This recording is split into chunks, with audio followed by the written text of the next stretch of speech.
He went down the tower stairs with a shovel in one hand and a rifle in the other because the ground below looked wrong and he could not convince himself it was nothing.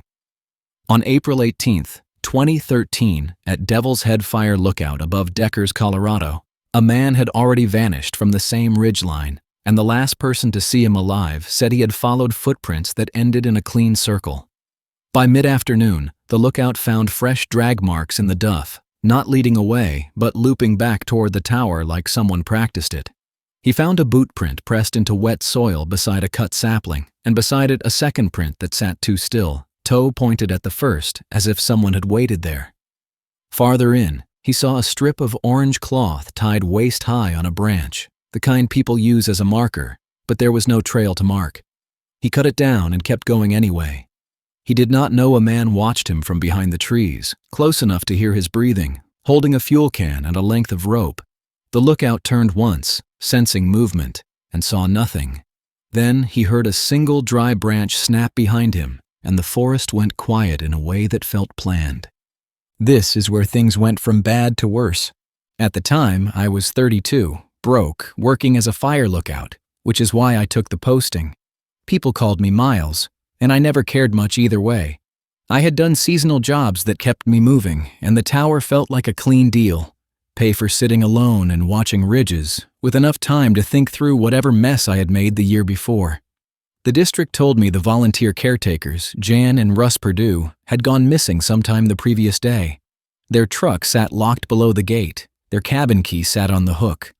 Their checkout call never happened. A deputy would come up when he could, but wind and dry conditions meant the tower needed eyes, so they put me in it. I arrived before sunrise and found the place too tidy, like someone had paused the day and walked out. 2 mugs sat washed in the sink. A jacket hung on the chair. The logbook lay open to neat weather notes and a short list of tasks.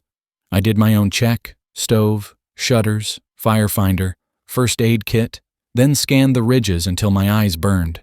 I told myself I would stay put and let law enforcement handle the missing people, because that is the rule you live by if you want to keep living. The problem with rules is they assume the world follows them. Around 9 a.m., I saw a dark pickup parked where it didn't belong, down the access road in a turnout that wasn't meant for overnight camping. It faced uphill like it wanted a quick exit. I watched it for a long time through binoculars. Nobody stepped out. Nobody walked a dog. No door opened. The truck just sat, still enough to feel deliberate. I wrote it down in the log because writing keeps you honest. I also kept watching because the longer it sat there, the less it felt like a harmless mistake. By late morning, I noticed something else that pulled my attention off the road. A thin column of smoke rose from a pocket of timber northeast of the tower, low and uneven, not a clean campfire plume. The wind pushed it flat and made it hard to judge distance, but it came from a drainage that didn't see much traffic this early in the year. If the Perdues had started a small burn barrel, it would have been closer to their usual staging area. If a hiker had lit a fire, it would have been on a more obvious route. This smoke came from a place that had no reason to produce smoke. I made the first choice that set the whole day in motion. I decided I would go down, check the smoke source, and come back up fast. I did not tell myself I was searching for Jan and Russ. I told myself I was doing fire prevention. That was the part I could justify. I packed light, water, a small first aid pouch, a headlamp, a folding shovel, and the rifle. I locked the hatch behind me, not because it would stop a determined person, but because I didn't want to climb back up and find someone waiting in the cab. I kept my eyes moving as I went down, because the tower gives you visibility, but the stairs give you blind angles, and that is where people make decisions for you. At the base, I walked the fenced yard and checked the fuel shed. The shed door looked closed, but the hasp sat slightly off, like the lock had been slipped on without seating it. I didn't open it right away. I circled the tower legs and saw scuffed dirt near one support, boot toe marks like someone had stood there and shifted weight. The marks did not look old. The soil still held crisp edges. I followed the faint service path that led toward the smoke. The forest below Devil's Head shifts between open ponderosa and thick pockets where deadfall tangles your legs. I kept the shovel in my left hand and the rifle in my right, muzzle down, not because I wanted to look tough, but because carrying it any other way slows you when you need speed. I moved in short bursts, then stopped and listened, because that is how you catch the small sounds that matter. About 20 minutes in, I found the first thing that made me stop. A strip of orange cloth tied to a branch, waist high, bright against the bark. People use bright markers to keep track of a path. They tie them where a group might pass. This cloth sat alone, no other markers ahead or behind, and it faced the tower like it pointed back to it. I cut it down with my pocket knife and stuffed it into my pocket. A little farther on, I found boot prints in a patch of damp soil near a shallow seep. 2 sets, one heavier, one lighter. The lighter prints looked like someone wore a smaller boot and moved cautious short steps. The heavier prints looked like someone paced, longer stride, confident. The 2 sets met near a cut sapling, then the lighter prints stopped. I did not see where they went, because the forest floor changed from damp soil to needles and rock, and the tracks vanished.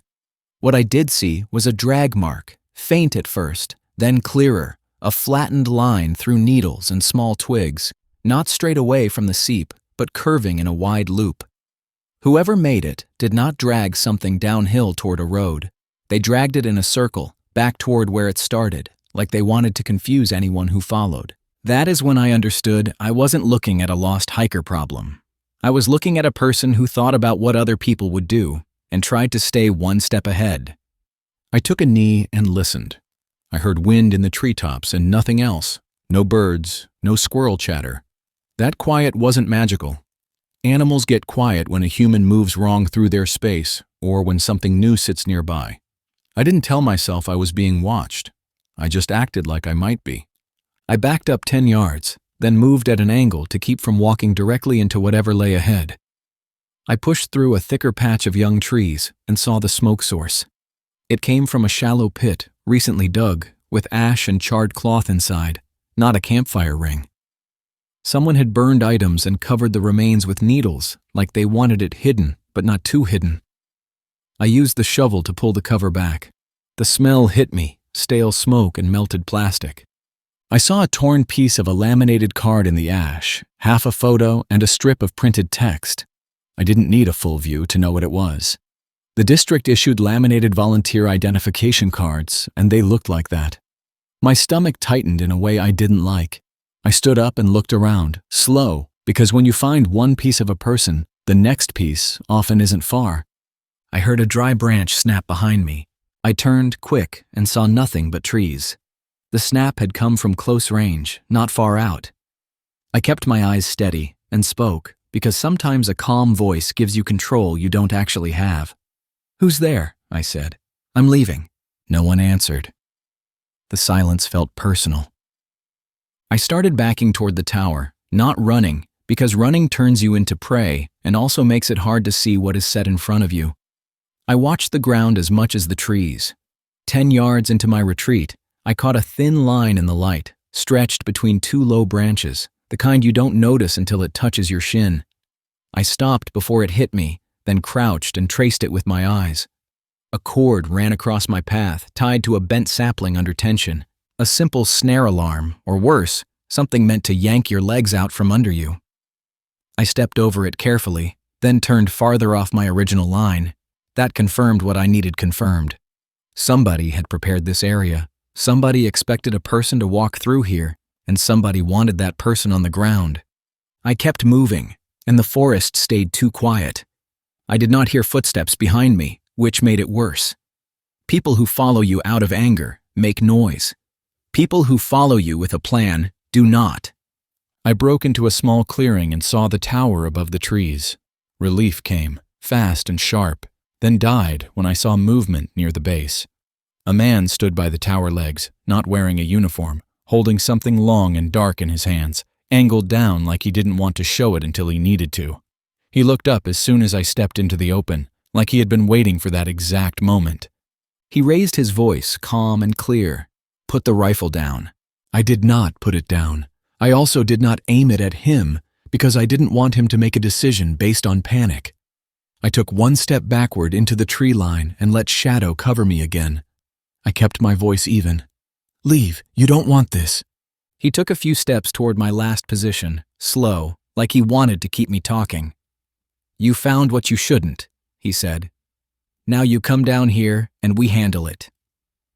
I did not ask what he meant by handle it. I didn't need more words. I needed distance and angles. I moved sideways through the trees, keeping the tower in view and keeping him in my peripheral vision. I wanted to reach the stairs from a different approach, not straight at him. He moved with me, matching my pace, never rushing, never turning his back. He was close enough that I could see he held a shotgun. He carried it like he knew how to use it. I saw a second line on the ground near the base of the stairs, another cord stretched low. He had set something there too. He didn't want me reaching the stairs fast. He wanted me in the open. I turned deeper into the trees instead, aiming to come around from the downhill side. That choice saved me, because as I moved, the shotgun fired once, and bark snapped off a tree trunk near where my head had been. The sound slammed through the forest and made birds explode out of branches. The man didn't shout. He didn't chase. He just fired to steer me. I ran then, but I ran smart, weaving between thicker trunks and using terrain to block his line. I heard him moving now, steady steps, not sprinting, confident that the tower and the mountain boxed me in. I kept low, lungs burning, and forced myself to look for anything that could give me an edge. I found it in a place I didn't expect. A shallow ravine cut through the slope, not deep enough to be a canyon, but steep enough to break sight. I dropped into it and moved along the bottom, stepping on rocks to avoid leaving clear prints in the needles. Halfway along, I saw a scrap of fabric snagged on a thorn, light-colored, like a shirt. I didn't stop to study it. I kept moving. The ravine led me back toward the tower, but from a lower angle where the tower legs blocked view. I climbed out slow, listened, and heard nothing close. I crept uphill and reached the base fence line, using the posts as cover. The man wasn't at the stairs anymore. He had moved somewhere else, likely to cut me off. I made a decision that felt wrong and still made sense. I would not try to outsmart him in the woods. I would get back into the cab, lock the hatch, and buy time until someone came looking for the missing caretakers and found a deputy's cruiser absent from its expected position. I didn't need to win. I needed to last. I stepped over the fence line and moved toward the stairs with my eyes on the ground. I found the cord trap and avoided it. I climbed fast, taking 2 steps at a time, and forced myself not to look down too much, because that makes you misstep. Halfway up, the shotgun fired again. Pellets struck the metal railing behind me and pinged off into the trees. He had a line on the stairs now, but he had fired late. I reached the hatch, yanked it open, and climbed into the cab. I slammed it shut and threw the latch. Then I shoved the chair and a cabinet over it, not as theater, but because anything that delays hands buys time. My chest heaved. My throat felt scraped raw. I kept my rifle on the floor beside me and stayed low. Minutes passed with no sound. That quiet came back, heavy and controlled. Then I heard him on the stairs, slow, steady weight on metal. He didn't speak right away. He let me imagine him at the hatch, listening. When he finally spoke, his voice stayed calm. "You don't come down, you don't leave." I didn't answer. I moved to the far window and scanned the road below the gate. The dark pickup still sat down there, angled uphill. It wasn't his only plan. It was his exit plan. I watched the base yard through a narrow shutter gap. He stepped off the stairs and walked to the fuel shed. He opened it. A moment later, he came out with a fuel can, just like in my head earlier, because there are only so many tools a person needs to make a tower unbearable. He splashed fuel at the base of the stairs and along the shed wall, not pouring it everywhere, only where it would force smoke upward. He lit it. Smoke rolled up the stairwell, thin at first, then thicker as it found the path. I grabbed the extinguisher and used it in short bursts through a small crack in the hatch, careful not to open it wide. The powder knocked the flame down. He waited, then lit it again. He didn't show frustration. He showed patience. I opened the far shutters wider to vent smoke away from the hatch, and I used the tower's height for the only thing it always gives you, visibility. A small aircraft appeared along the ridgeline, a patrol flight, low and steady. I grabbed the orange signal panel and waved it hard, then pointed down, then waved again until my shoulders burned. The aircraft banked, came back, and passed slower. The man saw it. He stopped relighting the fuel and moved fast, circling the base as if he wanted to find a better angle. He fired once at the cab window, The glass cracked but held. He did not keep shooting. He wanted me breathing, not bleeding. The first engine arrived about 20 minutes later. I heard it before I saw it, that deep mechanical sound climbing the access road. Then a law enforcement unit followed. They rolled through the gate and stopped short of the tower because smoke and fuel and a man with a shotgun forced caution. I watched from the shutter gap as deputies moved in, using cover, voices controlled. The man tried to step back toward the trees, but he didn't get a clean lane.